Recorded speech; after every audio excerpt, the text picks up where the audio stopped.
Сглабяне на газова гъба от Техномани БГ. Започвате винаги, след като имате маркуче с двете си скобички, започвате от горната част на гъбата. Нахлузвате и след това с една скобичка се стяга. Взимате горната част, промушвате маркуча. Следващата стъпка е да завинтите болчетата в дупките. Следващата стъпка – поставяне на газовата бутилка. Вдигате долната част, има къде да я закачите и виждате маркучът, който е долу. Следва поставяне. Тук не забравяйте да поставите скобата преди да я вкарате в редуцир вентила. Поставяте хубаво до край, мално.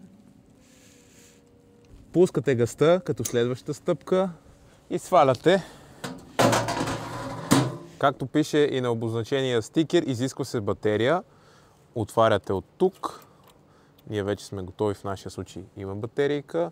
Поставяте ето така и разбира се, затваряте отново и сме готови да палим. Натискате и завъртате. Натискате отново, за да тръгне газта и сме готови. След това вече регулирате топлината. Губена гъба от Техномани БГ.